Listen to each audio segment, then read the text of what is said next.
bagi pendidik bangsa.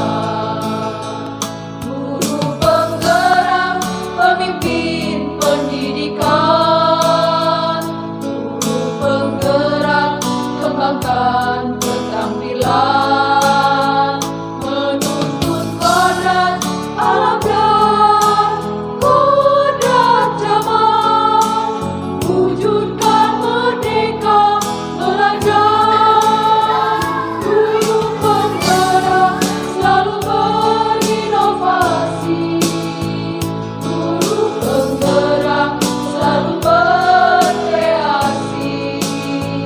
Padamu ya Tuhan kami memohon, beri kekuatan dan keberkahan.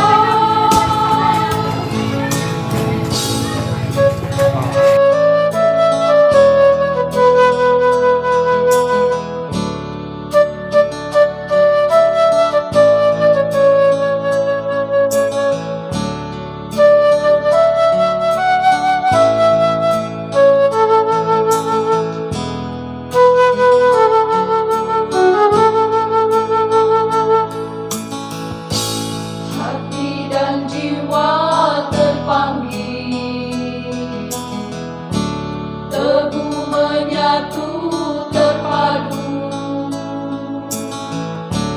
tergerak berkarya,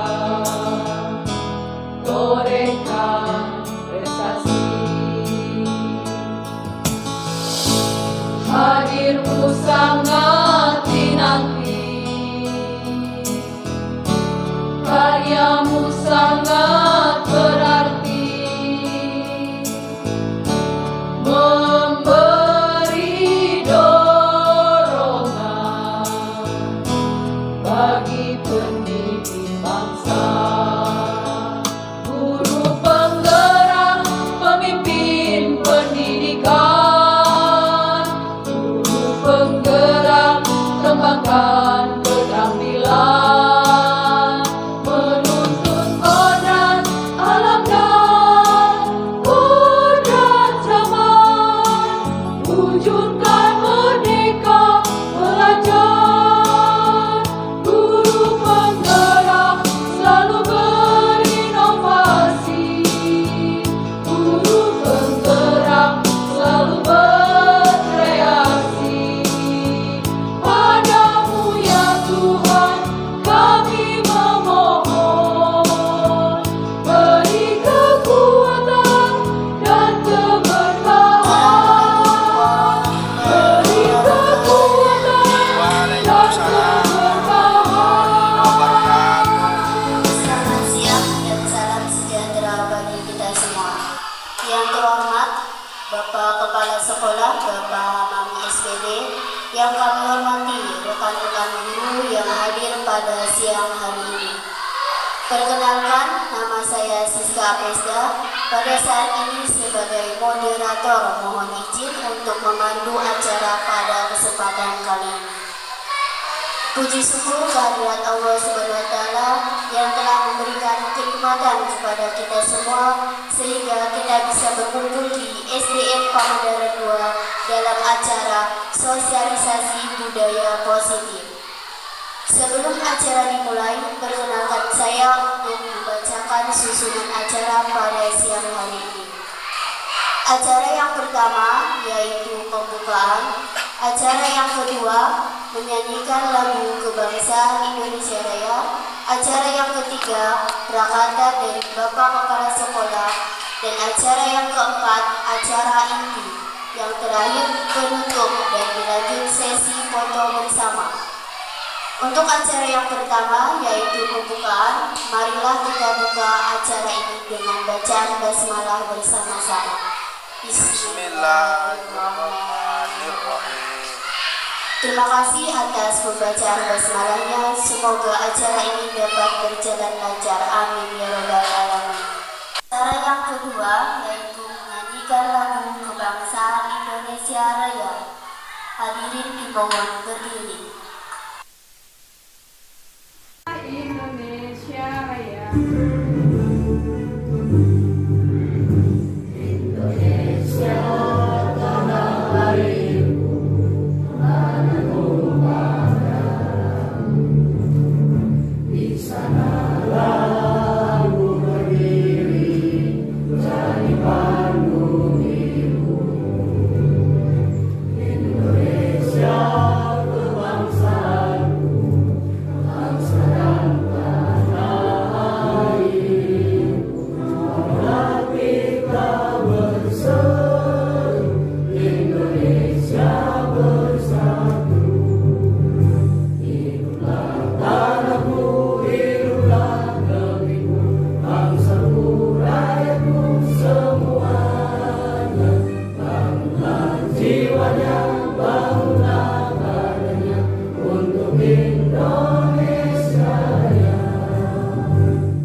Kepada beliau waktu dan tempat kami persilakan.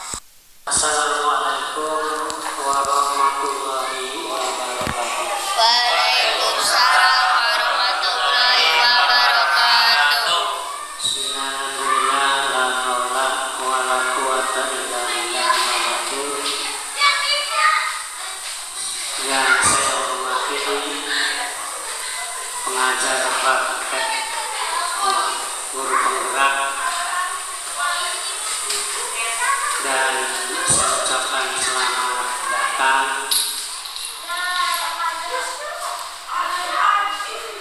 selanjutnya kepada calon guru penggerak yang saya hormati, serta hadirin Bapak Ibu guru yang saya hormati. Pada kesempatan ini kita bersama-sama mengikuti dan menyaksikan bersama sosialisasi budaya positif yang dilaksanakan oleh calon guru penggerak SD Negeri Pamekaran 2, yang dalam hal ini adalah Ibu Rohmana. Bapak Ibu yang saya hormati, kegiatan sosialisasi budaya positif di SD Negeri Pamekaran 2 yang dilaksanakan oleh Ibu Rohmana SPD selaku calon guru penggerak ini harus kita ikuti dari awal sampai akhir, sehingga apa yang menjadi isi dari sosialisasi ini bukan hanya sekedar kita hafal, tetapi juga nanti kita laksanakan di masing-masing kelas. Bapak Ibu yang saya hormati, dari apa yang tadi disampaikan kaitannya dengan judul, yaitu sosialisasi budaya positif. Jadi Bapak Ibu, setelah ini ada selesai, sosialisasi ini selesai, maka tinggal kita laksanakan dalam kehidupan sehari-hari di kelas. Namun demikian, bagaimanapun juga selaku calon guru penggerak ini adalah jadi contoh untuk setiap guru yang lain untuk bisa berbudaya positif di kelas masing-masing. Selanjutnya, Bapak Ibu guru semua, ada hal yang perlu disampaikan oleh saya terkait dengan kegiatan ini, bahwa untuk kegiatan ini itu budaya positif, dimohon untuk semua guru kelas nanti ikut mendukung terlaksananya program ini yang dilaksanakan oleh Ibu Rohmana selaku calon guru penggerak angkatan ke-7. Bapak Ibu semua, terkait dengan beberapa kegiatan ke depan, kita juga perlu digarisbawahi bahwa guru penggerak adalah bukan saja menggerakkan dirinya, tetapi menggerakkan guru-guru yang lain, sehingga guru yang lain semuanya ikut melaksanakan dan tergerak untuk hidup berbudaya positif. Bapak Ibu semua, kita juga selaku manusia biasa pasti ada hal yang sistemak dari seorang manusia. Namun demikian, kita dari kelemahan-kelemahan itu nanti akan kita pelajari di kehidupan masing-masing, sehingga kita akan tergerak maju dengan didukung oleh calon guru penggerak. Program-program guru penggerak di sini tidak saja untuk lingkungannya di kelas, tetapi juga guru penggerak lingkungan sekolah. Di sekolah ini agar semuanya tergerak dari kelas 1 sampai dengan kelas 6. Tidak hanya siswanya yang bisa berhidup budaya positif, tapi kita juga sebagai guru agar bisa berbudaya positif. Sepanjang kita bisa melaksanakan budaya positif di kelas, diantaranya kita juga mencoba untuk mensiasati siswa-siswa yang masih terbelakang atau masih tertinggal oleh yang lainnya. Bagaimana caranya kita menggerakkan siswa yang masih kurang dalam hal pembelajaran, yang masih tertinggal oleh yang lain, sehingga semua seisi kelas dari A sampai Z siswa bisa mengikuti pelajaran yang kita sampaikan dengan baik. Nah, untuk itu bagi Bapak Ibu guru yang menemukan kendala permasalahan seperti ini, itu setiap kelas itu pasti ada. Itu adalah manusiawi, karena tidak semua siswa di kelas itu adalah bisa mengikuti pelajaran di kelas dengan baik atau dengan sempurna. Ada 1-2 yang tertinggal, itu nanti kita coba digerakkan agar bisa mengikuti jejak teman-temannya yang tadinya tidak bisa membaca menjadi bisa membaca. Di sini ada anak yang memang dalam hal karakter juga kadang-kadang ada yang berlebih, sehingga ada anak yang nakal, ada anak yang selalu telat. Itu perlu kita beri sanksi.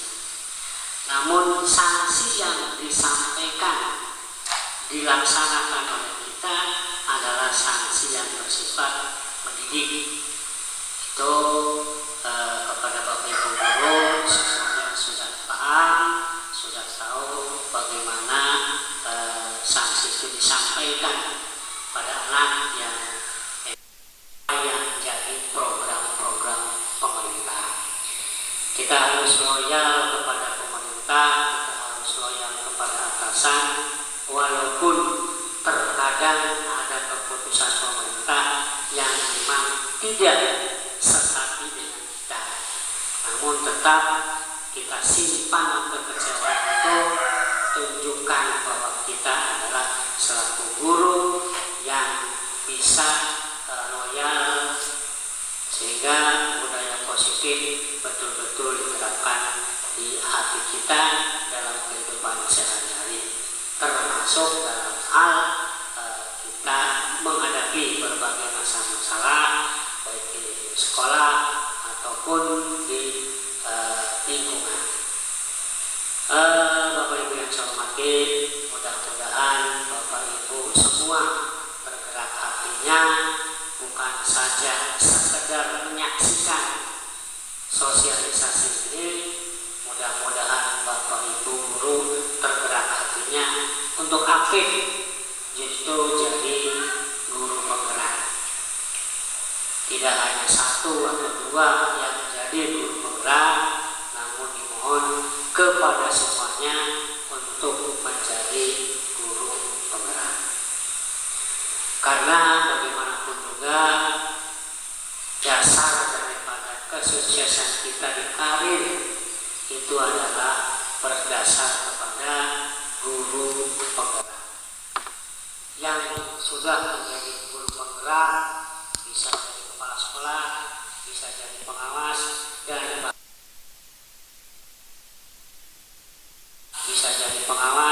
dan bahkan karirnya lebih tinggi. Namun sebaliknya bahwa bagi Bapak Ibu yang belum jadi guru penggerak, berarti kita hanya tetap di kelas untuk menjadi guru. Kemudian selanjutnya Bapak Ibu semua, di sini ada program yang namanya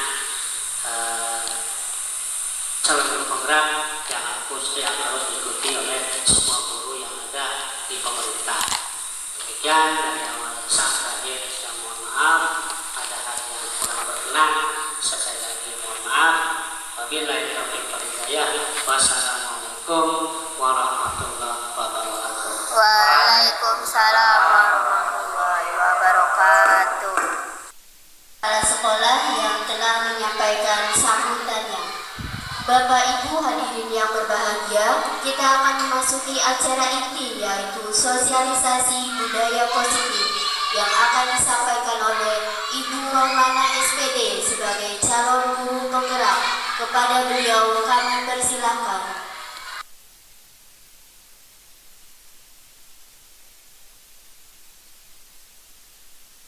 Warahmatullahi wabarakatuh.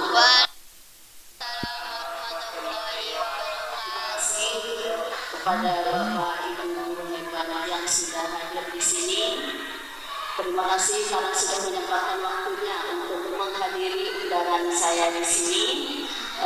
Yang saya hormati Kepala SD Negeri Pamedaran 2, yang saya hormati Ibu PP Ibu Dwi Nurhayati, yang saya hormati Bapak Ibu guru dari SD Negeri Pamedaran 2 dan dari SD Negeri Pamedaran 1, dari SD Negeri Pamedaran 3, dari SD Negeri Cikesar Bidul 2, dan dari SMP Negeri 51 Ketanggungan.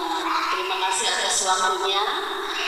Saya ucapkan selamat datang dan semoga kita mendapatkan manfaat dari acara hari ini. Saya di sini akan menyampaikan beberapa materi dalam acara sosialisasi ini sebagai salah satu tugas aksi nyata saya dalam modul 1.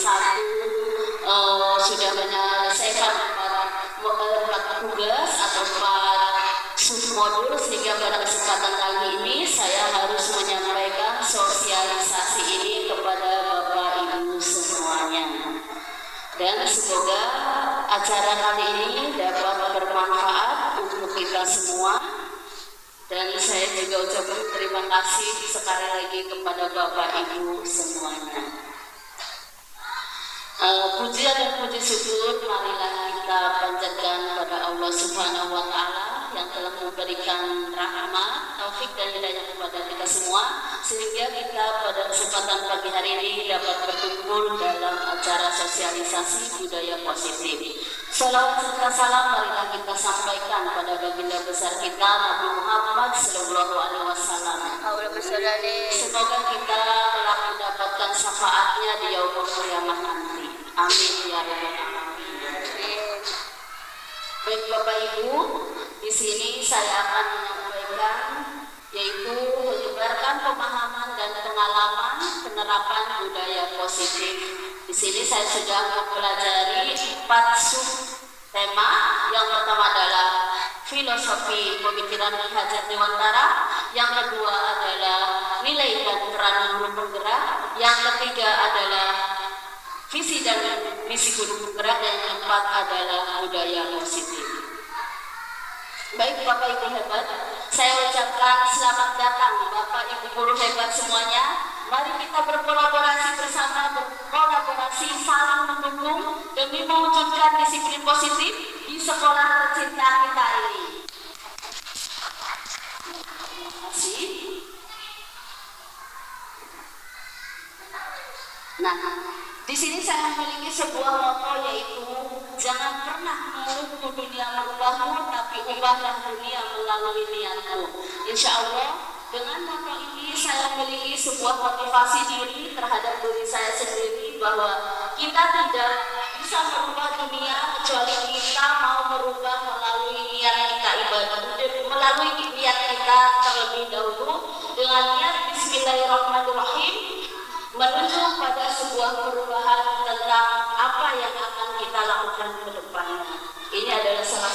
moto saya, sehingga ini membuat saya termotivasi untuk terus melakukan sebuah perubahan yang lebih baik lagi ke depannya. Baik Bapak Ibu, kita sekarang melakukan speaking terlebih dahulu.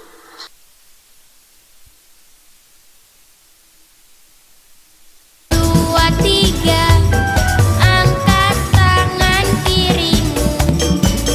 Satu, dua, tiga, tangan melambai-lambai.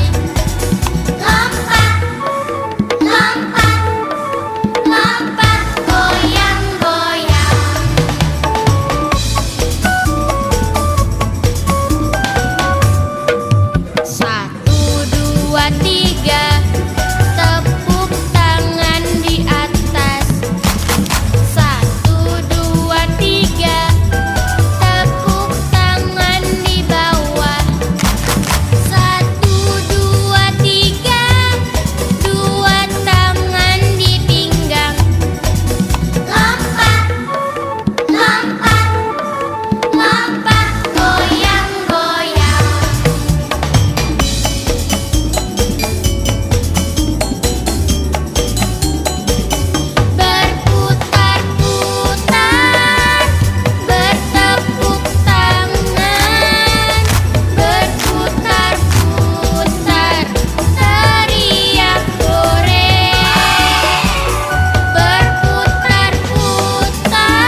Pendidikan halaman 1 paragraf 4. Nanti Bapak Ibu bisa melihat di sana.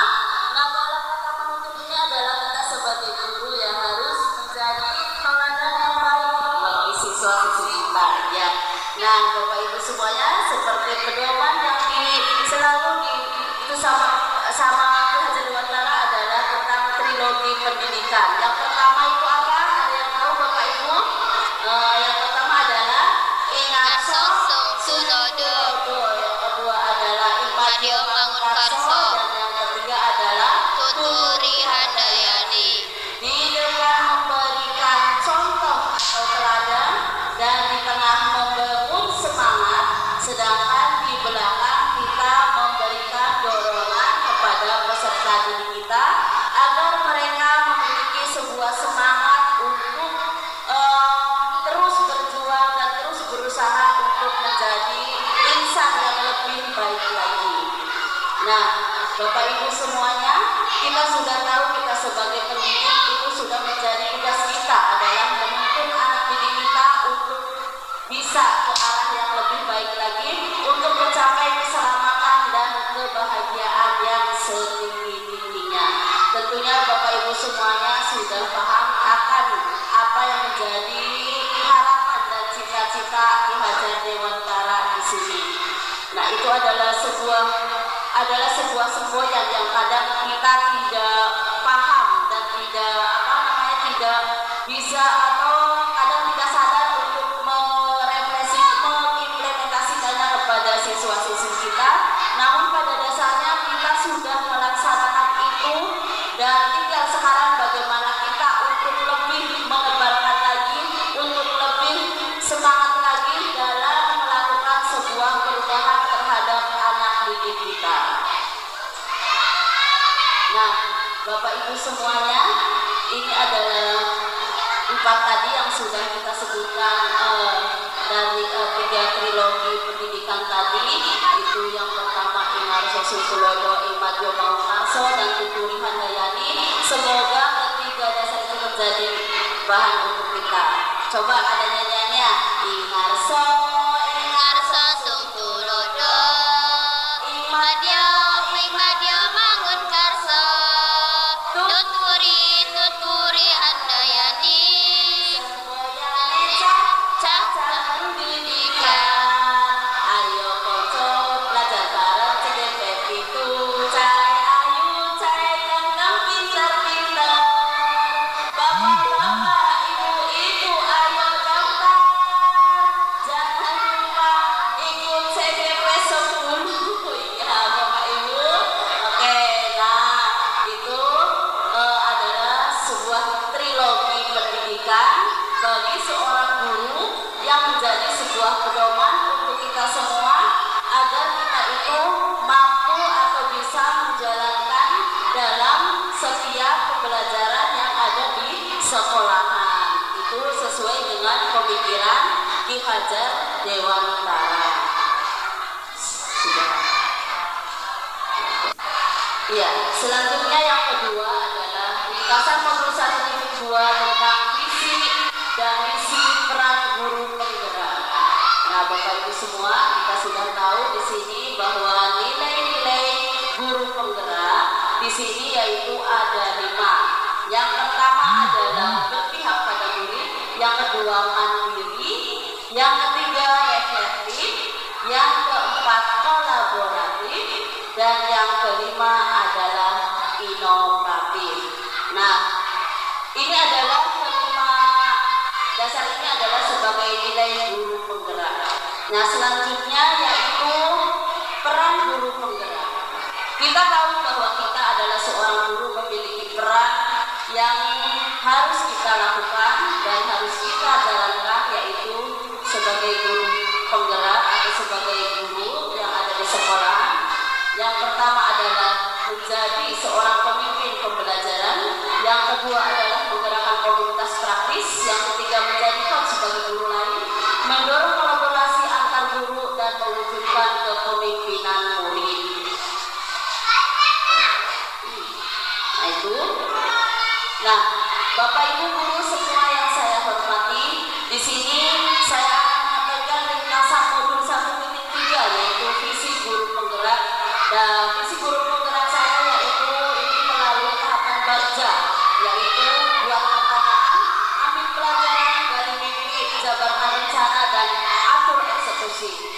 Dalam membuat sebuah visi ini yaitu kita melalui pendekatan inquiry apresiatif. Selanjutnya di sini ada visi saya yang saya buat, yaitu mewujudkan siswa yang beriman dan bertakwa kepada Tuhan Yang Maha Esa, berkarakter mandiri, unggul dalam prestasi dan berbudaya.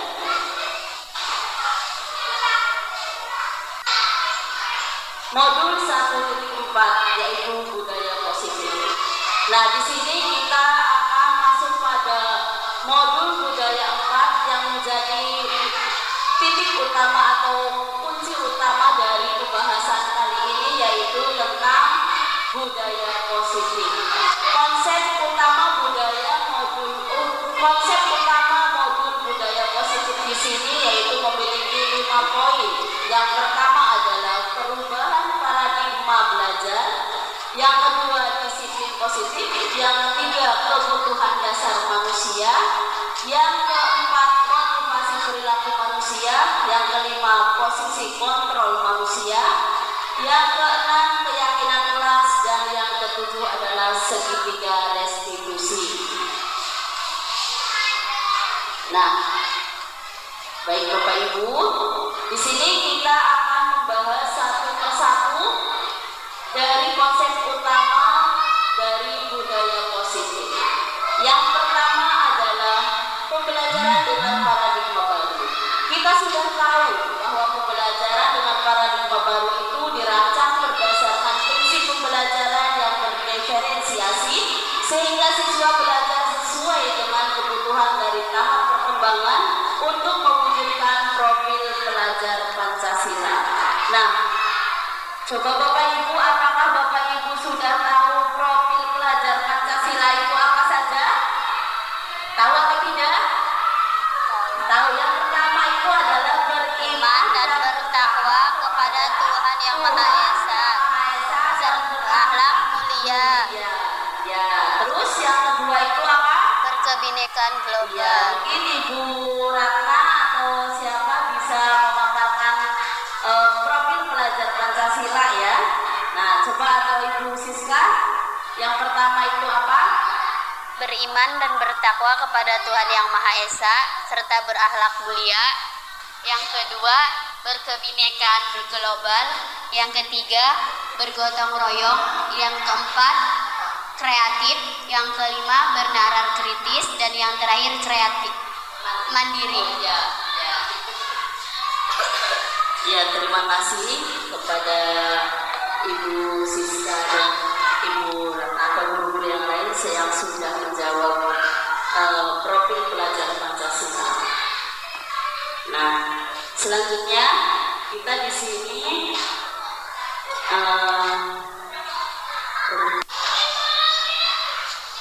Bapak Ibu, selanjutnya adalah disiplin positif. Kalau kita mendengar kata disiplin, kira-kira kita selalu teringat tentang apa Bapak Ibu? Hukuman. Tentang apa? Hukuman. Iya, tentang hukuman. Tentang apa lagi? Tentang aturan. Ya. Kalau kita mengingat kata disiplin, itu kita akan teringat dengan kata aturan atau berupa hukuman. Nah, disiplin positif kebanyakan orang akan menghubungkan kata disiplin dengan kata-kata tertib, teratur, dan kepatuhan pada peraturan. Kata disiplin juga sering dihubungkan dengan hukuman, padahal itu sungguh berbeda, karena belajar tentang disiplin positif tidak harus dengan memberi sebuah hukuman. Nah, Bapak Ibu semuanya, kita sudah tahu bahwa sebuah kedisiplinan ini memang harus dilaksanakan di setiap instansi, bukan hanya di sekolahan saja. Nah, dari sini kita harus pandai-pandai memberikan sebuah stimulus kepada siswa bahwa sebuah disiplin itu tidak harus berupa hukuman ataupun berupa sebuah peraturan yang harus dilaksanakan oleh siswa. Baik Bapak Ibu, di sini tentang disiplin positif di sini, bahwa disiplin positif merupakan suatu cara penerapan disiplin tanpa kekerasan dan ancaman yang dalam praktiknya melibatkan tentang perilaku yang efektif antara guru dan murid. Dalam penerapan disiplin positif ini, tujuannya adalah untuk menciptakan anak-anak yang memiliki disiplin diri sehingga mereka bisa berperilaku dengan mengacu pada nilai-nilai kebajikan, universal dan motivasi intrinsik bukan ekstrinsik. Nah, Bapak Ibu, motivasi intrinsik atau bukan ekstrinsik? Motivasi intrinsik itu kira-kira motivasi yang bagaimana ya Bapak Ibu? Kalau misalnya kita melihat motivasi intrinsik dan motivasi ekstrinsik, ada yang bisa memahami? Ya, motivasi intrinsik itu adalah motivasi yang keluar dari dalam diri kita. Sedangkan motivasi ekstrinsik itu berarti yang keluar karena adanya dari dalam luar. Misalnya dia tidak mau mendapatkan sebuah hukuman atau menghindari dari sebuah hukuman. Nah, jadi disiplin positif merupakan salah satu cara penerapan disiplin yang bertujuan untuk menumbuhkan kesadaran serta memberdayakan murid untuk melakukan sesuatu tanpa sogokan, ancaman ataupun hukuman. Nah, kita harus sudah bisa memahami bagaimana siswa itu mendapatkan motivasi intrinsik ataupun motivasi ekstrinsik dari dalam dirinya. Nah, selanjutnya adalah kebutuhan dasar manusia. Kita sebagai manusia tentunya memiliki sebuah kebutuhan dasar yang mendasari sebuah tindakan kita. Ya Bapak Ibu, yang pertama misalnya kita memiliki sebuah kebutuhan dasar kita untuk melakukan sesuatu. Yang pertama adalah ingin mendapatkan kasih sayang dan rasa diterima. Yang kedua adalah kebebasan. Yang ketiga kesenangan atau penguasaan. Nah, seluruh tindakan manusia ini memiliki tujuan tertentu. Semua yang kita lakukan adalah usaha terbaik untuk kita mendapatkan apa yang kita inginkan. Ketika kita sudah mendapatkan apa yang kita inginkan, sebetulnya saat itu kita sedang memenuhi satu cara atau lebih dari satu kebutuhan dasar kita ini. Ada 5 poin kebutuhan dasar manusia. Nah, di sini yang pertama tadi adalah bertahan hidup. Nah, ketika kita mendengar kata bertahan hidup, tentunya kita sudah mengetahui ketika apa sih kita biar bisa bertahan hidup. Tentunya kita membutuhkan, kalau misalnya kita merasa lapar, berarti kita membutuhkan untuk makan, ya, makan, minum dan lain sebagainya. Dan setelah itu juga selain kebutuhan hidup kita itu seperti apa saja, papan, sandang ataupun pangan. Ya Bapak Ibu, itu adalah salah satu kebutuhan dasar manusia. Yang pertama adalah kebutuhan hidup kita. Nah, untuk yang kedua di sini, nah itu adalah salah satunya ya. Yang kedua adalah kasih sayang dan rasa diterima. Nah, kasih sayang dan rasa diterima.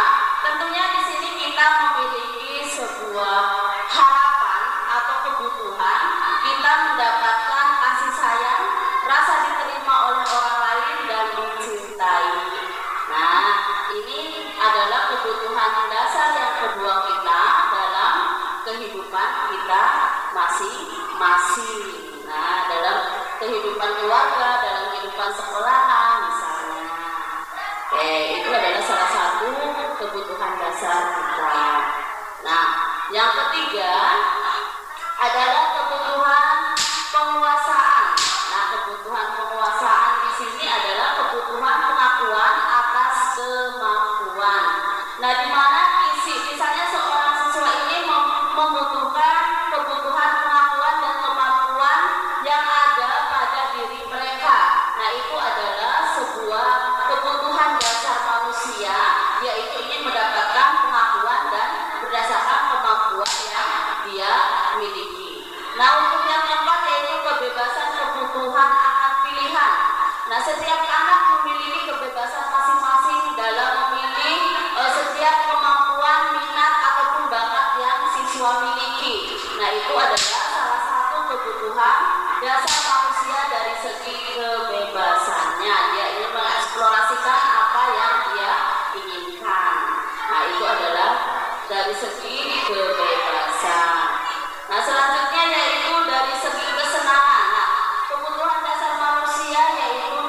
kesenangan, kebutuhan untuk merasa senang.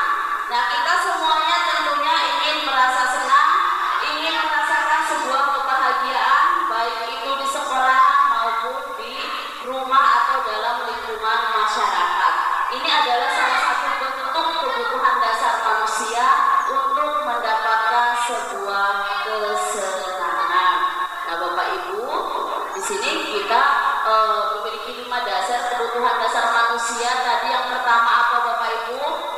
Bertahan hidup. Yang kedua adalah kasih sayang dan rasa diterima. Yang ketiga apa? Penguasaan, kebutuhan pengakuan atas kemampuan. Dan yang keempat adalah kebebasan, kebutuhan akan pilihan. Dan yang kelima adalah kesenangan, kebutuhan untuk merasa senang. Nah, Bapak Ibu. Nah, selanjutnya di sini adalah tentang teori motivasi, hukuman dan penghargaan. Motivasi merupakan dorongan yang timbul pada diri seseorang secara sadar atau tidak sadar untuk melakukan suatu tindakan untuk tujuan tertentu. Nah, Dian dosen dalam bukunya Restitusi School Discipline menyatakan ada 3 motivasi perilaku manusia. Yang pertama adalah menghindari ketidaknyamanan atau hukuman. Yang kedua, mendapatkan penghargaan atau imbalan dari orang lain. Yang ketiga, menghargai nilai-nilai kebajikan diri sendiri. Nah, Bapak Ibu, di sini yang pertama adalah menghindari ketidaknyamanan atau hukuman. Di sini murid melakukan disiplin diri karena dia takut dihukum. Yang kedua, murid melakukan disiplin diri karena dia ingin mendapatkan imbalan. Dan yang ketiga, murid melakukan disiplin diri karena sadar akan nilai kebajikan dirinya. Nah, Bapak Ibu, di sini sebagai murid melakukan disiplin diri karena dia takut dihukum, itu berarti merupakan berupa motivasi apa kira-kira? Berupa motivasi intrinsik dari dalam dirinya atau ekstrinsik malah? Ekstrinsik. Itu merupakan motivasi ekstrinsik yang karena dia itu takut dihukum oleh gurunya. Nah, yang kedua adalah murid melakukan disiplin diri karena dia ingin mendapatkan sebuah imbalan misalnya. Nah, dalam hal ini seorang siswa itu melakukan sesuatu karena dia itu ingin mendapatkan imbalan dari gurunya. Misalnya ketika dia mendapatkan nilai yang bagus, gurunya memberikan es krim atau memberikan permen misalnya. Itu adalah motivasi dia melakukan hal itu karena ingin mendapatkan sebuah imbalan dari gurunya. Nah, kira-kira ini kalau seperti ini ekstrinsik atau intrinsik, Bapak Ibu? Ekstrinsik. Iya, motivasi ekstrinsik karena dia itu melakukan sesuatu itu karena ingin mendapatkan imbalan dari gurunya. Yang ketiga adalah murid melakukan disiplin diri karena sadar akan nilai kebajikan dirinya. Nah, kalau yang ketiga ini menghargai nilai-nilai kebajikan diri sendiri.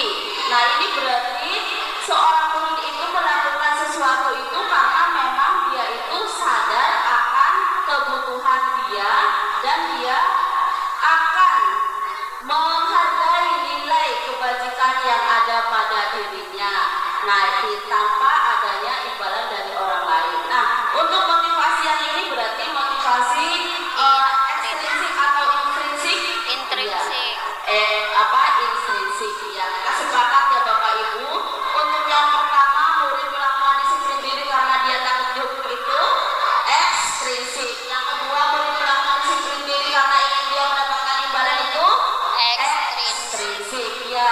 Murid melakukan disiplin diri karena sadar akan nilai kebajikan dirinya itu termasuk motivasi intrinsik ya. Kita sepakat itu Bapak Ibu. Nah, di sini selanjutnya adalah sebuah konsep disiplin dengan identitas gagah, Bapak Ibu. Di sini ada konsep disiplin dengan identitas gagah dan identitas sukses. Yang pertama, konsep disiplin dengan identitas gagal. Hukuman itu sudah kita ketahui ya, kalau bahwa sebuah hukuman itu adalah sesuatu yang sangat jitu buat kita sebagai guru dalam menghadapi siswa yang bermasalah. Nah, misalnya sebuah hukuman ini menyakitkan, tidak nyaman, ya, murid takut atau memaksa. Nah, terus selain itu juga murid menyembunyikan kesalahannya. Terus murid menjadi rendah diri. Nah, kita ketahui bahwa sebuah hukuman ini adalah sesuatu yang menurut kita itu adalah terbaik. Kita sebagai guru menganggap bahwa diri kita itu adalah seseorang yang paling benar dalam menghadapi siswa yang memiliki bermasalah. Kita malah membuat siswa merasa takut ya. Jadi karena dia takut dihukum, akhirnya dia baru melakukan sebuah atau menaati peraturan. Nah, tanpa kita ketahui bahwa sebuah hukuman ini sangat menyakitkan dan tidak nyaman bagi murid. Murid juga akan merasa takut kepada siswa dan itu akan menjadi sebuah dalam psikologinya itu, misalnya kita sana kamu lari lapangan kalau misalnya dia terlambat. Nah, atau hormat ke tiang bendera itu tidak harus dilakukan karena itu akan membuat dia itu dalam jangka waktu panjang akan merasa akan selalu terkenang-kenang dengan apa yang dilakukan gurunya. Yang kedua adalah penghargaan. Nah, penghargaan ini dianggap tidak efektif, merusak hubungan atau iri, mematikan kreativitas, menghukum dengan sistem ranking, merampas hak menghargai dirinya. Nah, tidak efektif di mana sebuah penghargaan ini dikira nanti misalnya kalau kita sebagai guru selalu menghargai apa yang dicapai oleh siswa, misal berupa hadiah, itu nanti akan membuat siswa itu merasa kalau misalnya dikasih hadiah dia akan tetap nanti kedepannya juga akan mendapatkan, kalau mendapatkan hadiah pasti dia itu mendapatkan kesuksesan. Nah, sebenarnya hal itu tidak perlu kita lakukan ya Bapak Ibu, karena itu merupakan motivasi yang keluar adalah motivasi ekstrinsik. Terus menimbulkan rasa iri. Nah, ketika kita memberikan sebuah hadiah kepada siswa yang satu karena dia itu berhasil, maka itu akan membuat siswa yang lain merasa iri karena siswa yang satunya juga mendapatkan hadiah, tapi sementara saya tidak pernah mendapatkan hadiah. Terus mematikan kreativitas juga itu merupakan sebuah penghargaan atau identitas gagal, karena ketika siswa sudah melakukan hal itu dia sudah berhenti dengan kreativitas yang dia miliki. Menghubung dengan sistem ranking, sudah kita ketahui bahwa pada sistem ranking sekarang ini sudah tidak ada lagi ya Bapak Ibu, bahwa kita dalam menilai siswa itu tidak ada lagi yang namanya ranking di rapor, karena itu juga tidak kurang efektif. Terus merampas hak atau menghargai dirinya. Nah, dalam hal ini merampas hak menghargai dirinya, ketika kita memberikan sebuah penghargaan kepada siswa dengan kategori siswa itu merasa berhasil, nah atau merasa pembelajarannya baik, maka dengan begini kita menghargai kreativitas atau merampas hak menghargai dirinya dia sendiri ketika dia itu melakukan sesuatu yang lebih, misalnya karena dia itu sudah mentok di situ apa yang dia ciptakan, apa yang dia lakukan, jadi dari situ akan mendesak atau tidak menghargai dirinya. Nah, Bapak Ibu, selanjutnya di sini adalah ada konsep disiplin dengan identitas sukses. Nah, yang pertama yang ketiga adalah konsekuensi. Kita sudah tahu bahwa di sini misalnya berupa konsekuensi itu adalah penguatan jangka pendek. pendek. Yang kedua, perlu monitoring berkelanjutan, stimulus atau respon murid menghormati peraturan, kehilangan waktu untuk merenungi kesalahannya. Nah, seperti yang kita ketahui bahwa misalnya ada siswa yang terlambat sekolah, nah siswa itu sudah mengetahui konsekuensinya, yaitu kalau misalnya terlambat sekolah pasti dia akan mendapatkan apa? Hukuman atau konsekuensinya, yaitu misalnya lari lapangan atau apa? Iya, hormat pada tiang bendera misalnya. Nah, itu atau misalnya lagi ada anak yang menumpahkan air di kelas, jadi kita anak itu sudah tahu, atau misalnya ke guru saya habis menumpahkan air teman saya. Nah, terus dari situ kita baru coba kalau sudah menumpahkan air berarti kamu harus apa? Oh iya, harus mengepelnya. Nah, itu adalah stimulus atau respon. Nah, yang selanjutnya adalah murid menghormati peraturan. Nah, dengan adanya sebuah konsekuensi, akhirnya murid itu akan menghormati sebuah peraturan yang sudah dibuat oleh sekolahan tersebut. Nah, dengan begitu, karena dia itu paham, oh kalau misalnya saya terlambat sekolah, konsekuensinya adalah lari lapangan. Kalau misalnya saya tidak memakai seragam saat upacara, saya nanti akan hormat pada tiang bendera. Nah, itu adalah sebuah konsekuensi yang sudah dia ketahui. Nah, dengan begitu dia itu akan menghargai dan akan menaati peraturan yang ada. Nah, yang selanjutnya adalah kehilangan waktu untuk merenungi kesalahannya. Nah, ketika siswa itu sudah melakukan kesalahan, misalnya menumpahkan air es pada temannya, dia itu nanti akan apa? Kalau sudah mengepel ya sudah, jadi tidak ada perenungan kembali. Kalau misalnya kedepannya itu saya kalau misalnya menumpahkan es lagi pada temannya, saya itu harus bagaimana? Nah, itu untuk penguatan jangka pendek. Biasanya kalau sebuah konsekuensi ini penguatan jangka pendek itu misalnya anak tersebut itu sudah menumpahkan air es punya temannya, setelah dipel, setelah dibersihkan baru sudah selesai, tidak ada lagi misalnya kedepannya ada ucapan maaf atau ada terus solusinya bagaimana kedepannya untuk tidak melakukan hal itu lagi. Nah, ini sebuah konsekuensi ini adalah sesuatu yang lebih tingkatannya itu lebih baik daripada penghargaan atau daripada yang tadi yang kedua adalah berupa imbalan, dan ini adalah konsekuensi ini adalah sesuatu yang lebih baik dan termasuk pada identitas sukses. Nah, untuk selanjutnya yaitu sebuah restitusi. Restitusi di sini adalah sebuah materi yang baru bagi saya pada pembelajaran calon guru penggerak ini. Ini adalah hal yang menurut saya juga baru, atau mungkin Bapak Ibu semuanya sudah mengetahui sebelumnya tentang apa itu restitusi. Di sini yang pertama adalah murid bertanggung jawab untuk perilakunya. Yang kedua, fokus pada pemecahan masalah jangka panjang. Yang ketiga, murid menghormati dirinya dan orang lain. Yang keempat, teori kontrol dirinya, memegang kontrol. Dan yang kelima adalah murid bersemangat memperbaiki kesalahannya. Nah, sebuah restitusi ini adalah bentuk sebuah penyelesaian masalah kita terhadap anak didik kita.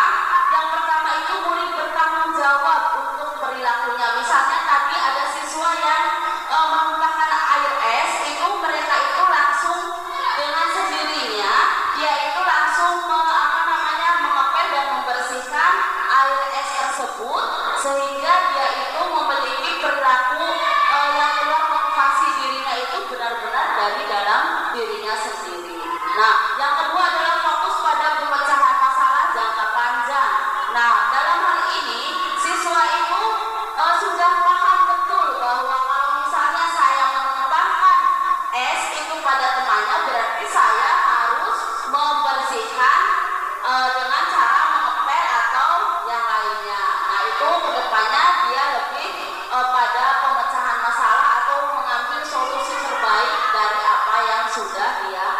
lakukan. Terus yang ketiga adalah murid menghormati dirinya dan orang lain.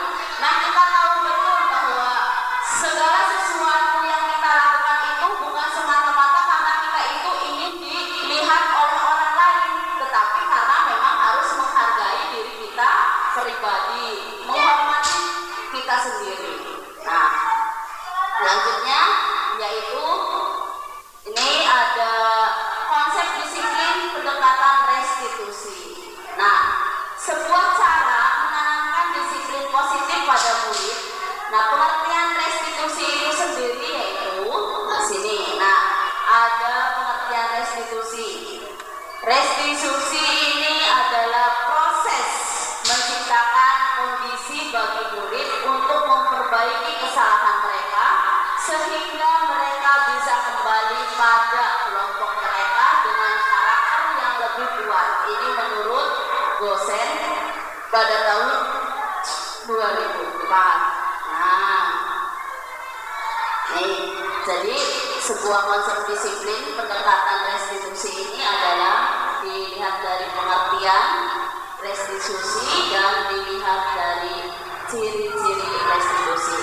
Nah, kita bisa memberikan sebuah stimulus berupa tepuk jempol misalnya, atau tepuk itu ya, tepuk si pagi, tepuk sore, tepuk malam. Nah, itu seperti itu ya Bapak Ibu. Coba tepuk pagi, tepuk siang, tepuk sore, tepuk malam.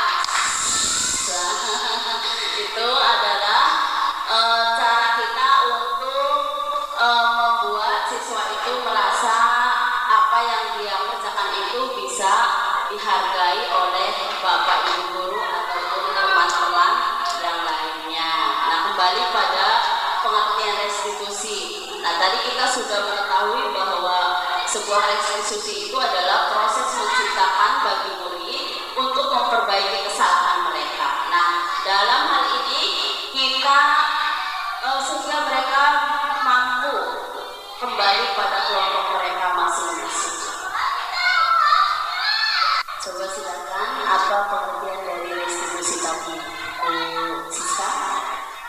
Restitusi adalah proses menciptakan kondisi bagi murid untuk memperbaiki kesalahan mereka sehingga mereka bisa kembali pada kelompok mereka dengan karakter yang lebih kuat. Ya, terima kasih Bu Siska yang sudah membacakan sebuah pengertian restitusi. Seperti yang saya bilang tadi ya, kita sudah mengetahui pengertian restitusi itu sendiri itu apa. Yang bertujuan adalah memperbaiki kesalahan mereka sehingga mereka bisa kembali pada kelompok mereka dengan karakter yang lebih kuat. Nah, ini adalah menurut Gosen pada tahun 2004. Nah, ciri-ciri restitusi di sini, restitusi itu memiliki sebuah ciri-ciri. Yang pertama, bukan menebus kesalahan, namun belajar dari kesalahan. Nah, Bapak Ibu, bukan menebus kesalahan, namun belajar dari kesalahan. Ketika ada anak yang tadi sudah melakukan menumpahkan airnya, yaitu tidak hanya menebus kesalahan saja, namun belajar dari kesalahan yang sudah dia ambil, sehingga dia mampu memperbaiki apa yang sudah dia lakukan. Terus yang kedua adalah memperbaiki hubungan. Nah, dari restitusi ini kita bisa memperbaiki hubungan antara kita dengan teman, antara siswa dengan siswa, guru dengan siswa, itu kita bisa memperbaiki hubungannya. Terus yang selanjutnya adalah menawarkan atau berupa tawaran, bukan paksaan. Jadi dalam restitusi ini nanti kita adalah sebuah tawaran kepada anak didik kita ketika siswa itu melakukan sebuah kesalahan, kira-kira kalian itu mau seperti apa, terus apa yang kamu inginkan dan bagaimana solusi yang dapat kalian pecahkan dari permasalahan yang ada. Terus menuntut untuk melihat ke dalam diri. Nah, dalam setiap diri manusia kita sudah tahu bahwa kita memiliki sebuah kesadaran diri untuk melakukan dalam melakukan segala sesuatunya. Ketika kita melakukan sebuah kesalahan, kita menuntun diri kita lebih baik lagi ke depannya bagaimana ini lebih kepada kesadaran diri kita masing-masing. Nah, untuk selanjutnya adalah mencari kebutuhan dasar yang mendasari tindakan. Nah, kita sudah tahu ya, tadi kebutuhan dasar kita itu adalah ada 5. Nah, mencari kebutuhan dasar yang mendasari tindakan. Kita tahu, terus fokus pada karakteristik bukan pada itu ya. Nah, di sini juga sudah selanjutnya yaitu tentang perbedaan. Nah, perbedaan misalnya di sini ada contoh kasus siswa tidak mau mengerjakan soal pelajaran kelas. Nah, kita sebagai guru kadang merasa jengkel atau merasa mangkel ya Bapak Ibu. Iya atau tidak? Iya. Iya ya. Jadi kalau ada siswa yang tidak mengerjakan tugasnya, kita merasa jengkel atau merasa kesal. Nah, yang pertama adalah kita sebagai guru memberikan hukuman. Misal guru marah dan murid takut. Nah, itu akan membuat guru menjadi marah dan murid akan menjadi takut. Yang kedua adalah guru menghukum, misalnya lari di lapangan. Nah, itu di sini ada perbedaan antara hukuman, konsekuensi, dan restitusi. Yang pertama tadi sudah jelas, kalau misalnya ada siswa yang tidak mengerjakan soal di dalam kelas, nanti guru akan marah dan murid akan merasa takut. Nah, yang kedua adalah konsekuensi. Yang pertama, guru memberikan konsekuensi untuk mengerjakan soalnya saat istirahat atau dikerjakan 3 kali lipat. Nah, pernah melakukan itu atau tidak Bapak Ibu? Nah, kita harus terbuka saja ya Bapak Ibu. Kita tidak bisa pungkiri bahwa ketika ada siswa yang tidak mengerjakan soal yang kita buat, kita merasa jengkel atau merasa marah. Nah, konsekuensi di sini berarti siswa sudah tahu konsekuensinya, yaitu nanti akan lari lapangan ataupun mengerjakan soalnya saat istirahat. Guru tegas dan siswa menghormati peraturan. Nah, dengan demikian ketika siswa sudah mengetahui konsekuensinya, akhirnya dia menghargai dan menghormati sebuah peraturan yang ada. Yang ketiga adalah restitusi. Nah, restitusi di sini yang pertama, guru menanyakan keyakinan kelas atau keyakinan diri dalam membantu siswa menyelesaikan masalahnya. Nah, terus yang kedua adalah guru terbuka dan siswa menghormati dirinya dan orang lain. Nah, dari ketiga perbedaan ini antara hukuman, konsekuensi, dan restitusi, yang menurut saya ini adalah materi baru dalam pembelajaran guru penggerak ini, yaitu sebuah restitusi, di mana kita dapat memecahkan sebuah masalah dengan melibatkan langsung dengan siswa. Kita tanyakan kepada siswa itu sendiri. Yang pertama nanti akan saya sampaikan materinya. Nah, dengan begitu siswa tidak akan takut. Nah, dari ketiga perbedaan ini antara hukuman, konsekuensi, dan restitusi, ini adalah berarti adalah sebuah restitusi yang terbaik yang harus kita ambil dalam sebuah penyelesaian. Seperti tadi, guru terbuka dan siswa menghormati dirinya dan orang lain. Dengan demikian, ketika kita melakukan sebuah kesalahan, kita akan lebih terbuka pada siswa dan siswa akan lebih menghormati dirinya sendiri dan juga orang lain. Nah, ya Bapak Ibu, ini ada 5 posisi kontrol guru. Nah, 5 posisi kontrol guru. Namun sebelumnya, yang pertama adalah sebagai penghukum, membuat orang merasa bersalah, sebagai teman, sebagai pemantau, sebagai manajer. Nah, dari kelima posisi kontrol ini, kira-kira kita sering berada di posisi apa Bapak Ibu? Berapa? Posisi kontrol apa? Iya, kadang-kadang kita semua berada di posisi kontrol penghukum, karena kita merasa bahwa sebuah hukuman itu nanti akan lebih mengena atau lebih membuat siswa itu berubah untuk melakukan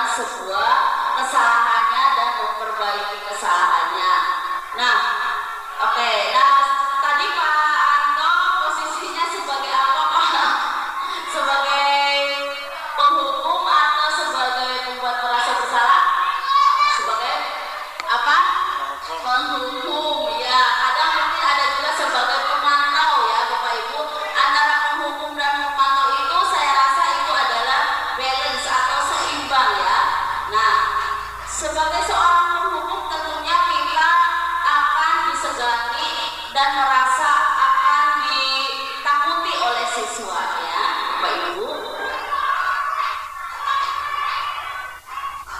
Jadi sebagai seorang penghukum membuat orang merasa bersalah, sebagai teman, sebagai pemantau dan sebagai manajer. Membuat orang merasa bersalah itu misalnya, ayolah nak lakukan soal ini, nanti ibu dimarahi sama kepala sekolah. Nah, misalnya seperti itu. Nah, coba Pak Datang sebutkan tadi sebagai apa? Penghukum. Rata-rata di sini adalah sebagai penghukum ya Bapak Ibu. Nah, bagaimana posisi kontrol kita sebagai guru? Mudah-mudahan itu nanti akan membawa perubahan kepada anak didik kita. Sebagai teman di sini, sebagai pemantau ataupun sebagai manajer. Oke, lanjut. Nah, ini lanjut. Oke. Nah, Bapak Ibu, contoh penerapan 5 posisi kontrol. Nah, di sini siswa terlambat sekolah dan tidak memakai sepatu warna hitam. Nah, di sini kita menjadi posisi kontrol yang dimana misalnya pertama adalah menghukum, membuat rasa bersalah sebagai teman, sebagai pemantau atau sebagai manajer. Nah, di sini adalah 5 posisi kontrol kita. Kalau kita berada di posisi kontrol sebagai penghukum, misalnya di sini patuhi aturan sekolah, berdiri di depan tiang bendera atau hormat selama 10 menit. Nah, itu rata-rata yang kita lakukan adalah sebagai seorang penghukum itu yang kita lakukan ya Bapak Ibu. Terus yang kedua membuat rasa bersalah. Nah, membuat rasa bersalah ini biasanya dilakukan dengan kata-kata demikian. Berapa kali Bu Guru harus memberitahu kamu Bu Guru kecewa sama kamu. Nah, ini membuat orang merasa bersalah. Sebagai teman misalnya, ayolah yang tertib, buat Bu Guru bangga. Kali ini tidak apa-apa, kamu salah. Nah, itu sebagai teman. Terus sebagai pemantau, kamu sudah melanggar apa peraturan dan konsekuensinya. Nah, ini adalah sebagai pemantau, jadi kita sudah tahu ya siswa itu konsekuensinya apa. Terus yang selanjutnya misalnya sebagai manajer. Nah, apakah kamu tahu kesalahan kamu? Bagaimana kamu akan memperbaiki kesalahan ini? Nah, ini sebagai manajer ini adalah sesuatu posisi kontrol kita yang benar-benar kita lakukan kepada siswa sehingga siswa tersebut tidak akan merasa takut dan akan menyampaikan apa alasan yang dia lakukan ya. Nah, kita sudah tahu bahwa posisi kontrol kita itu nanti akan berada di mana, apakah sebagai penghukum, apakah sebagai membuat rasa bersalah, ataukah sebagai teman, atau sebagai pemantau, atau sebagai manajer. Nah, kita harus sebagai apa? Ya, sebagai manajer. Nah, selanjutnya,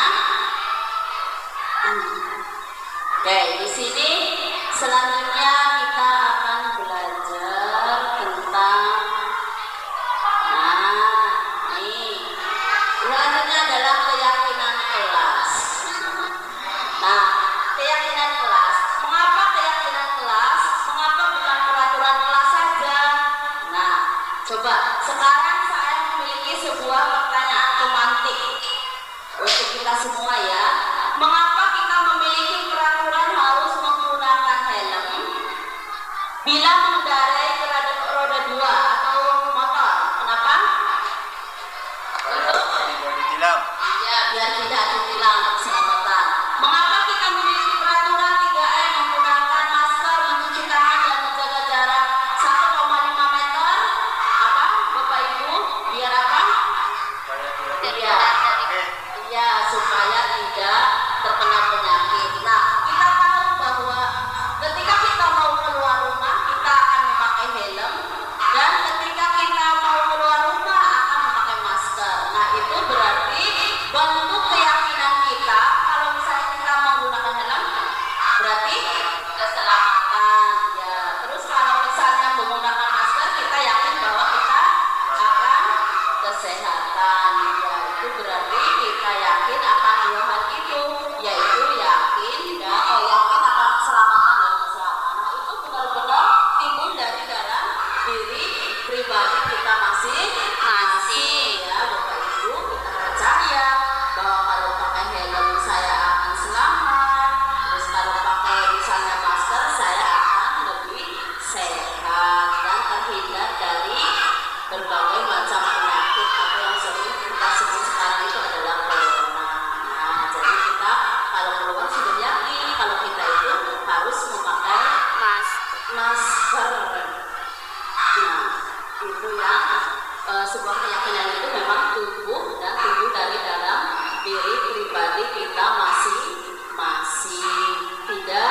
Ya, selanjutnya kita percaya bahwa sebuah keyakinan itu adalah timbul dari dalam diri kita sendiri ya Bapak Ibu.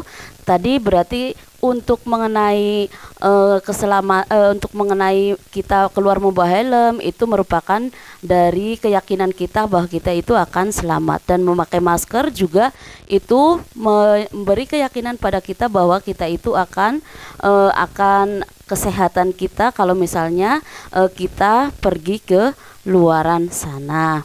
Nah, Bapak Ibu semuanya, di sini kami atau saya dan siswa saya sudah melakukan keyakinan kelas dan membuat bersama anak didik saya. Ya. Nah, di sini saya bersama anak didik saya sudah melakukan beberapa langkah dalam penyelesaian atau melaksanakan atau membuat sebuah keyakinan kelas. Yang pertama adalah saya memberikan pada siswa-siswi saya itu mengenai peraturan kelas. Nah, akhirnya mereka itu dapat menyampaikan beberapa keyakinan kelas atau peraturan kelas yang mereka sebutkan. Dan di sini keyakinan kelas itu kalimatnya juga tidak terlalu banyak dan tidak terlalu itu ya Bapak Ibu. Nah, selain itu, coba sebelumnya kita tepuk jempol, jempol kanan, jempol kiri, good. Nah, itu adalah tepuk tangan yang kami buat untuk selalu membuat anak didik kita fokus pada pelajaran.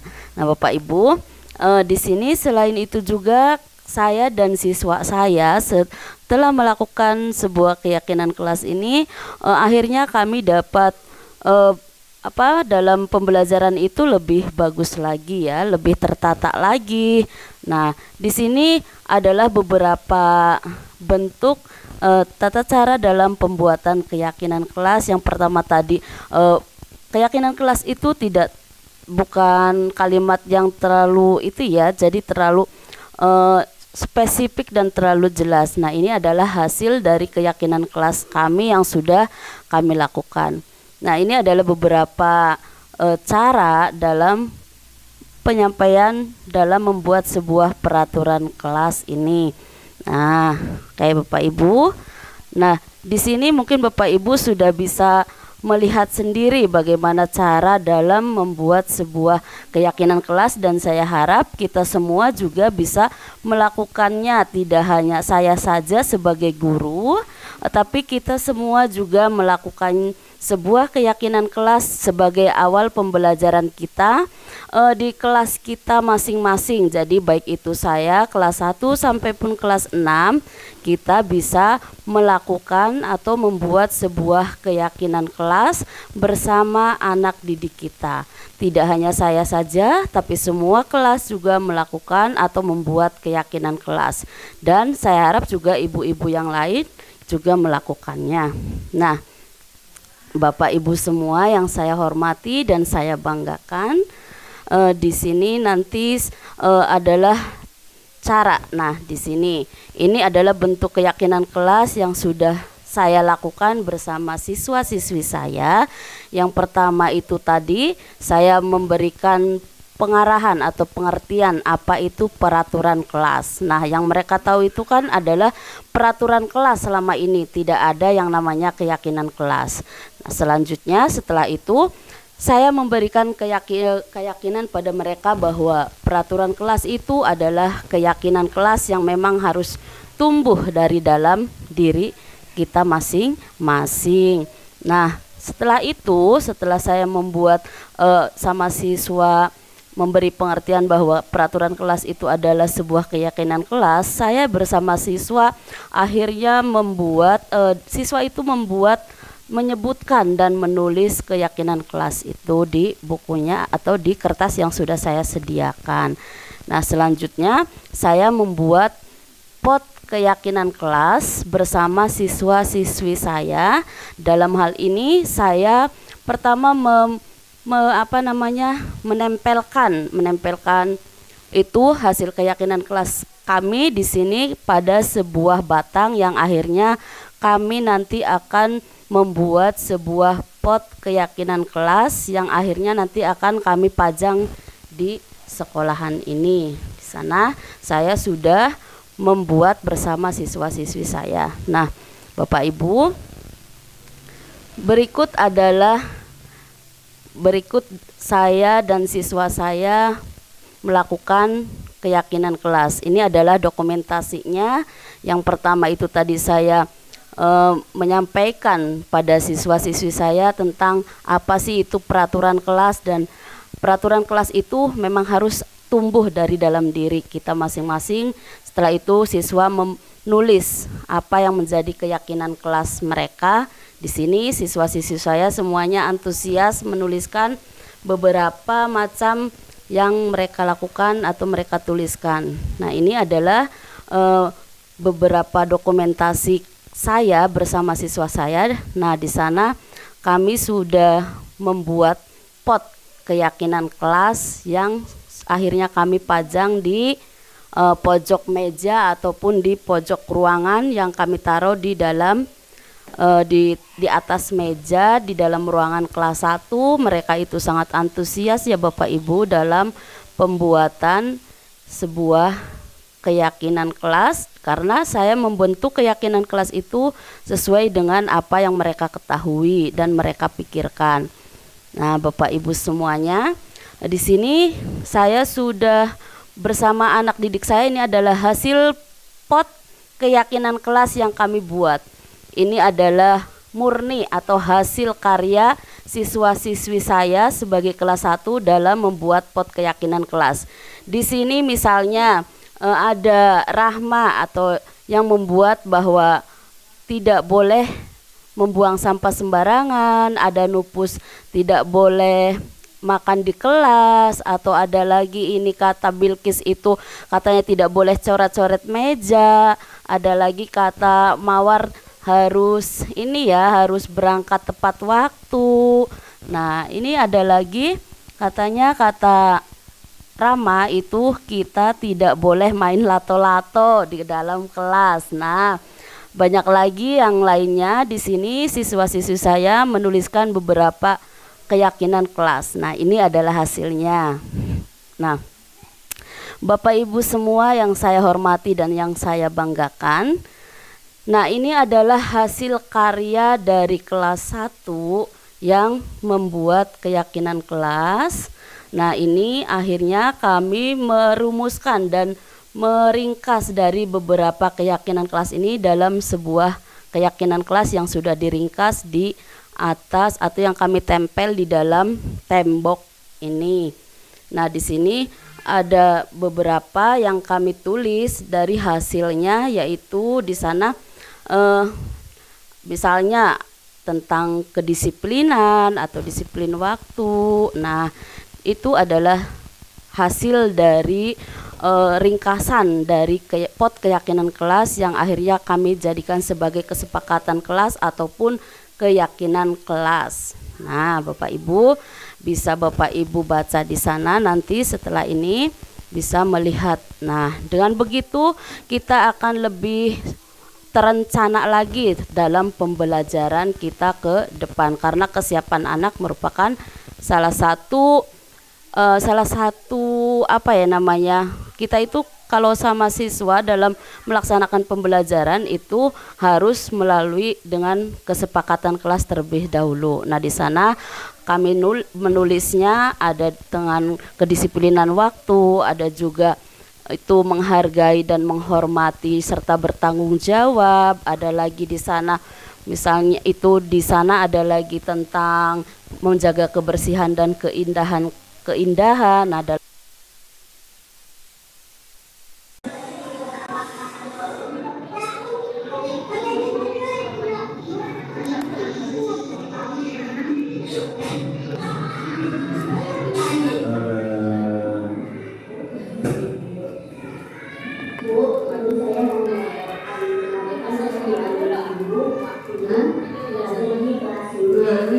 ini Bu Sisaka menggantikan saya ketika saya tidak bisa hadir karena saya sakit. Ya, terima kasih atas laporan Ibu Siska. Dan sebelumnya saya juga mohon maaf karena kemarin saya kelas 5 saya ucapkan terima kasih. Dan untuk siswa yang tadi Ibu bilang itu insya Allah besok akan sekarang akan dipanggil dan akan ditanyakan apa organisasi. Terima kasih ya. Jadi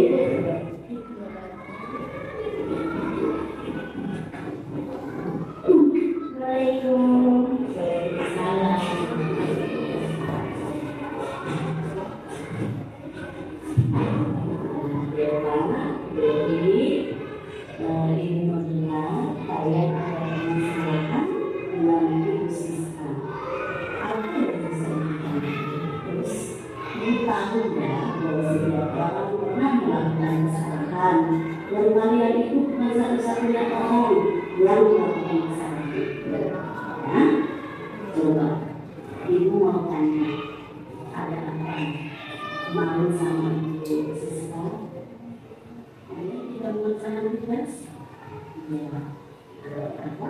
Tidak melaksanakan tugas. Nah, kalian tahu ya, itu kegiatan yang sangat nah, kalau kalian masih merasa senang ya, masih merasa senang melakukan itu, nah, kalian pasti punya alasannya. Kenapa sih kalian melakukan hal itu? Melakukan hal itu adalah kesesatan.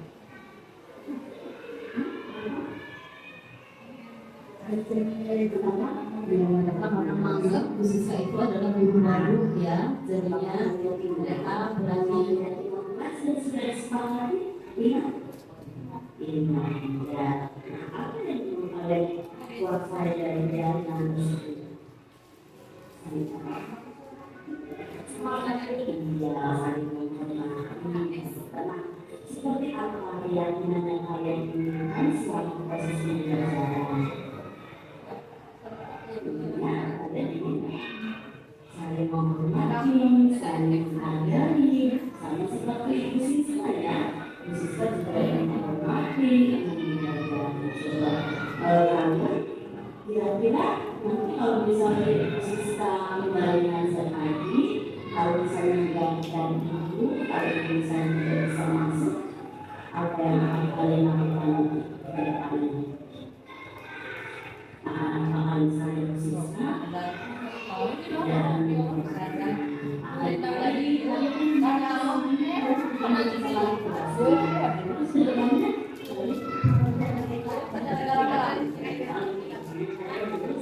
membicarakan tugasnya hasil sama ibu Santi ya harus mengalami keyakinan sekali terima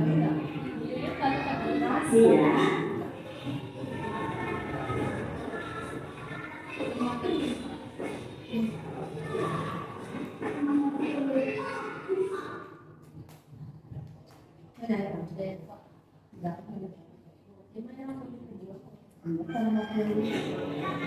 ini kasus yang kedua ya, ada anak yang terlambat sekolah dan sepatunya berwarna merah. Kamu terlambat sekolah? Iya. Katanya pakai warna apa? Warna merah. Anda tahu keyakinan orang kita harus pakai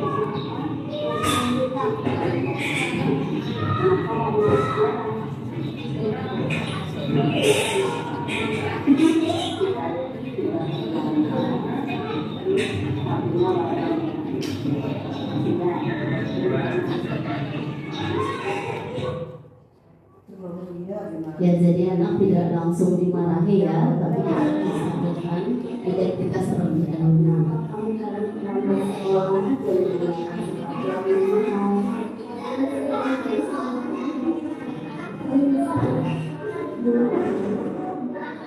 Alasannya karena habis ngaji dia berjalan sama teman-temannya. Jadi kebetulan karena dia itu mondok di Abi ya.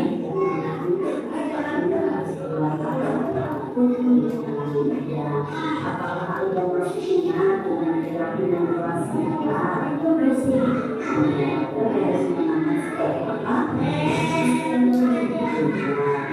dari mana kalian adalah dia tidak terlalu sekolahnya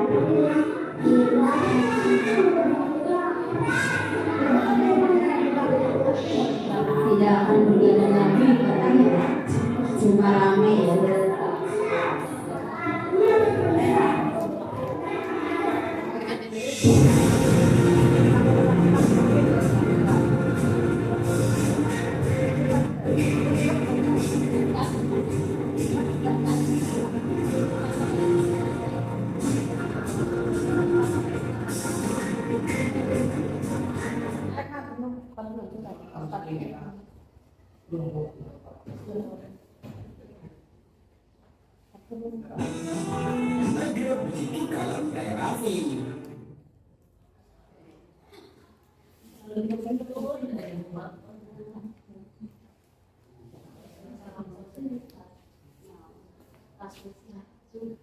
Terima kasih Bapak Ibu, itulah tadi segitiga restitusi yang sudah saya laksanakan bersama siswa-siswi saya. Terima kasih atas waktunya. Sebagai seorang guru tentunya kita harus memiliki sebuah trik atau cara dalam penyelesaian permasalahan yang ada pada siswa, dan dengan melalui segitiga restitusi dan sebelumnya kita melakukan sebuah keyakinan kelas bisa berkolaborasi dengan siswa dan rekan guru yang lain. Jadi saya harap untuk semua guru baik itu kelas 1 sampai kelas 6 dan guru-guru di luar sana seperti Ibu Ratna yang ada di Sakti dulu 2, Pemedaran 1, Pemedaran 2, Pemedaran 3 dan semua guru, saya rasa kita berupaya untuk menyebarkan budaya positif ini demi kemajuan SD kita masing-masing. Terima kasih. Tergerak, bergerak, saatnya menggerakkan dan disukai semua orang. Hidup CDT. Terima kasih. Saya kembalikan kepada moderator. Saya akhiri. Kurang lebihnya mohon maaf yang sebesar-besarnya apabila ada perkataan yang sangat kurang tepat dalam penyampaian materi di sini. Saya mohon maaf. Dalam hal ini saya bukan berarti menggurui. Saya yakin Bapak dan Ibu guru yang ada di sini semuanya hebat-hebat dan pengalamannya juga lebih luas daripada saya. Terima kasih. Wassalamualaikum warahmatullahi wabarakatuh.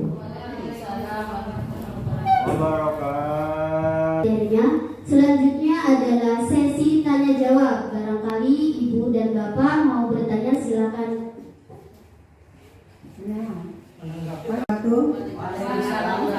Ini mau bertanya, tadi di sesi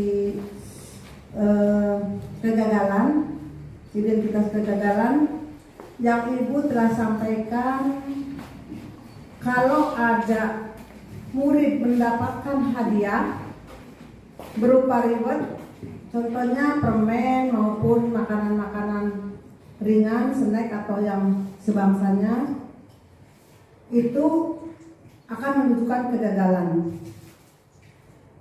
Mungkin ada kemungkinan besar kalau ada hadiah seperti itu tidak menutup kemungkinan juga akan memberi semangat kepada teman-teman yang lain. Apakah itu nanti kita memilihnya ke identitas kegagalan atau bagaimana? Kalau seandainya ada teman yang mendapatkan itu tapi malah justru akan mendapat istilahnya kesuksesan atau keinginan kepada teman-teman yang lain. Begitu aja pertanyaan dari saya. Assalamualaikum warahmatullahi wabarakatuh. Iya. Terima kasih atas pertanyaan yang luar biasa dari Ibu Rohati. Saya akan menjawab. Nah, tadi adalah bagaimana kalau misalnya kita memberikan reward berupa barang seperti permen ataupun buku dan lain sebagainya terhadap anak, dan itu merupakan konsep disiplin yang beridentitas gagal. Nah, dalam hal ini, dalam materi ini, mengapa itu dikatakan sebagai identitas gagal? Karena siswa itu sendiri tidak memiliki motivasi yang benar-benar datang dari dalam dirinya pribadi sendiri. Jadi dia itu melakukan sesuatu karena ingin adanya penghargaan atau berupa imbalan tadi. Nah, sedangkan kita bisa memberikan penghargaan kepada anak tidak hanya berupa barang saja ya Bu ya. Jadi berupa kata-kata hebat, bagus, pintar seperti tadi yang saya bilang, tepuk jempol, jempol kanan, jempol kiri, good. Nah itu akan membuat siswa lebih semangat lagi dalam belajarnya, dan itu merupakan berarti sebuah penghargaan yang akan berlangsung dalam jangka waktu panjang, dan nanti akan imbasnya adalah dia itu tidak mengharapkan imbalan ketika dia mendapatkan sebuah keberhasilan. Itu saja. Bagaimana untuk yang lain? Terima kasih. Silakan. Halo. Terima kasih. Saya sebagai peserta di sini hanya ingin menanggapi, artinya bukan menghakimi, tapi menambahi, memberikan penguatan, ya, gimana ya, memberikan penguatan atas apa yang tadi dijawab sehingga menjadi lebih sempurna. Kalau retribusi itu kembali kepada hal yang lebih baik, begitu kan ya? Pemberian penghargaan itu tidak selalu, artinya boleh sekali dua kali. Pada suatu saat dia tidak diberi hadiah dengan tujuan kalau dia bertanya nanti kok saya nggak dikasih hadiah. Nah itu anak-anak, bahwa keberhasilan itu tidak harus selalu diberi hadiah, tapi kalian melakukan sesuatu yang baik itu harus dengan rasa ikhlas. Jadi membentuk keikhlasan dari hadiah, terus akhirnya membentuk kepribadian, dan pada akhirnya akan membentuk satu sikap di mana ketika tidak diberi hadiah, anak tidak akan menuntut karena diberi penjelasan bahwa hal tersebut adalah membentuk rasa ikhlas dalam dirinya ketika berbuat baik. Jadi tidak memberikan hadiah itu dengan tujuan yang lebih baik dari sebelumnya. Begitu tanggapan saya. Terima kasih. Assalamualaikum warahmatullahi wabarakatuh.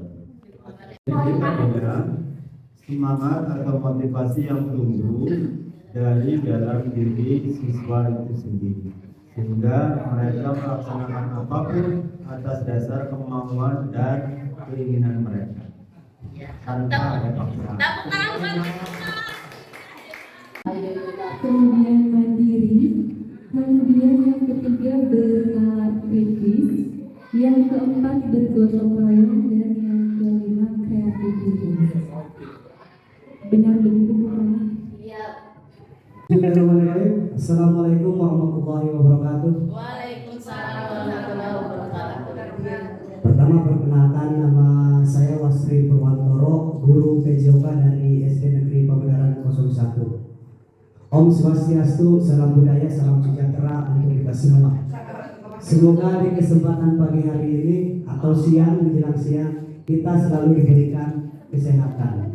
Untuk itu ajaran kepala sekolah saya ketika di awal kita harus selalu mengucap syukur. Untuk itu marilah kita bersama-sama ucap syukur dengan membaca Alhamdulillahirabbil alamin. Ada sebuah pertanyaan yang berhubungan dengan seorang pendidik atau seorang guru. Ketika nanti Bu Rohmana di sini menjadi calon guru penggerak angkatan ke-7, berarti nantinya akan menuju kepada seorang leader atau kepala sekolah. Yang saya pertanyakan, bagaimana nanti ketika Bu Guru Rohmana menjadi seorang kepala sekolah, membuat strategi atau menyusun agar rekan-rekannya atau guru-gurunya mempunyai rasa saling memiliki.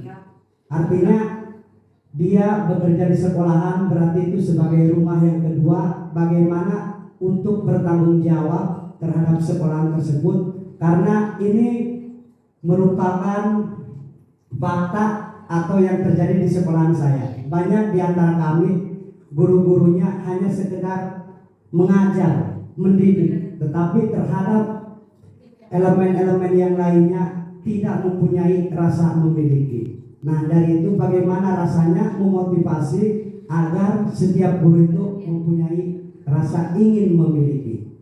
Terima kasih, hanya itu yang bisa saya sampaikan.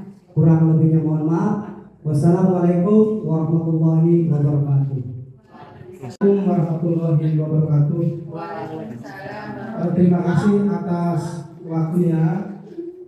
Pada hari ini tanggal 2 adalah sosialisasi budaya positif yang dilaksanakan di SD Negeri Pangandaran 2 oleh Bu Rohmana sebagai CJP Angkatan 7. Alhamdulillah pada ruang ini adalah ruang kolaborasi namanya. Tadi sudah dipaparkan, sudah dijelaskan tentang program atau keyakinan atau retribusi yang ada di kelas. Ternyata kami di sini sebagai guru kelas maupun guru mapel telah melaksanakan dengan banyak kekeliruan dalam segi hukuman. Akhirnya dari adanya sosialisasi seperti ini, kami akan mengimplementasikan atau akan menyusun sebagaimana bentuk dalam program pendidikan guru penggerak.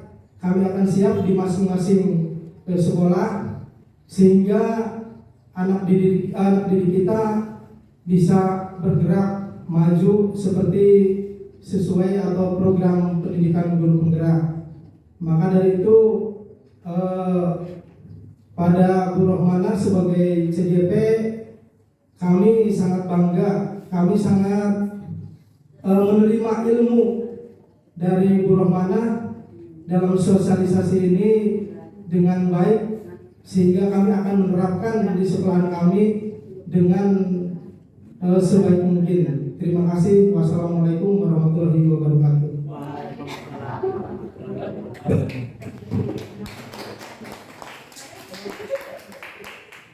Ya.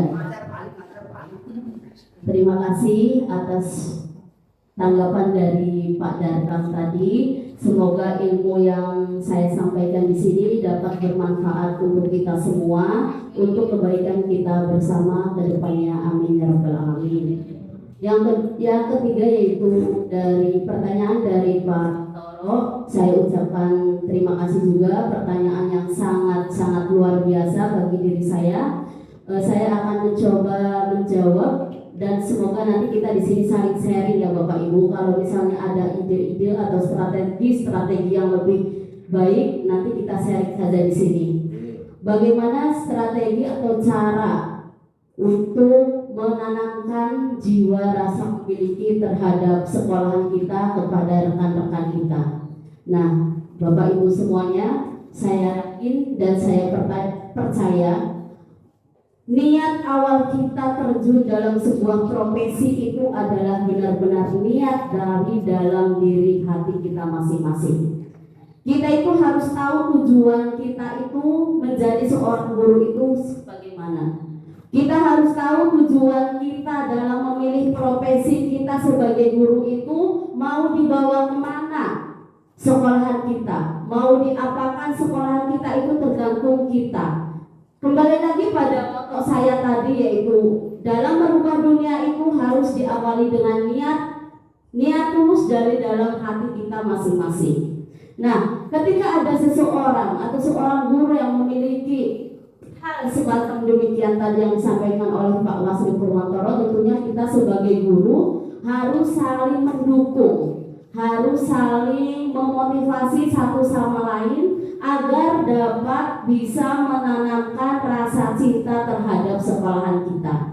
Kita harus kembali lagi pada visi dan misi sekolahan kita. Seperti apa visi sekolahan kita, seperti apa misi sekolahan kita. Oke lah. Sekarang kebanyakan kita di sini kadang bukan 1-2 orang saja.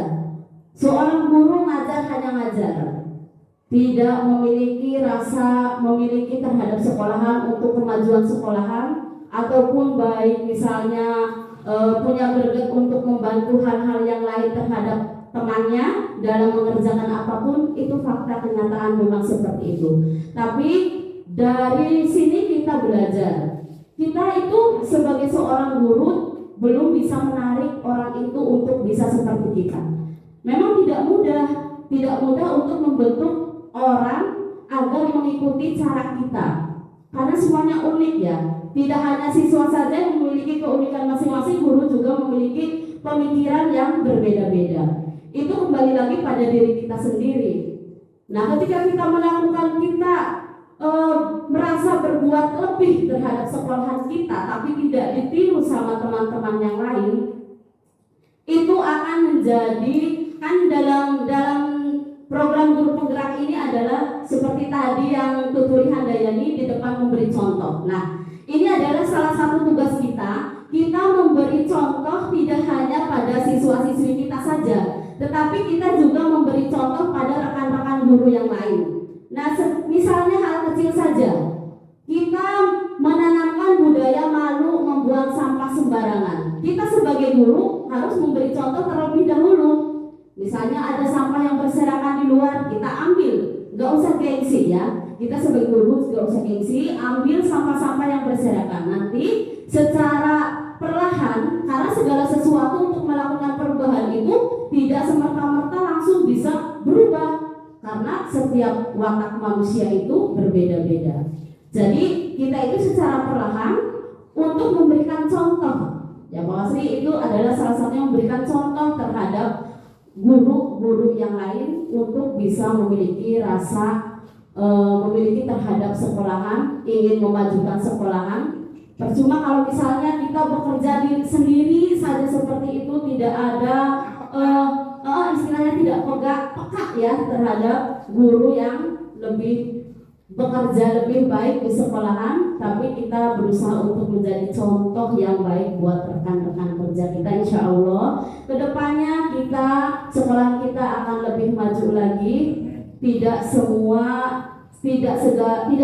sesuatu itu bisa berjalan dengan mulus, pastinya ada hambatan, ada rintangan, dan ada hal-hal yang tidak diinginkan. Tapi kembali lagi pada diri kita sendiri, niatilah dengan baik, niatilah dengan ikhlas, niatilah dengan bentuk ibadah kepada Allah. Insya Allah apa yang kita kerjakan untuk sekolahan ini akan menjadi pahala, kadang pahala kita di yaumul kiamat nanti. Amin ya robbal alamin. Semoga kita bisa menjadi contoh bagi rekan-rekan yang lain untuk ikut tergerak dalam memajukan sekolahan. Ya, seperti itu Pak Wasri.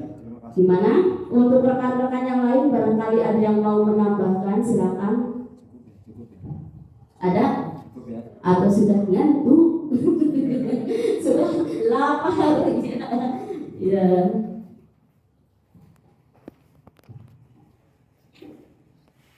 Demikian berakhir sudah acara sosialisasi budaya positif. Kami ucapkan terima kasih kepada hadirin semua.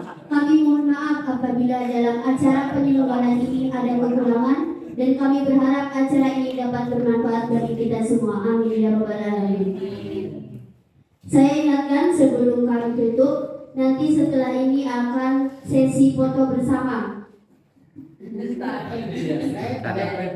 Saya Siska Presda pamit undur diri. Wassalamualaikum warahmatullahi wabarakatuh. Waalaikumsalam warahmatullahi wabarakatuh. Foto-foto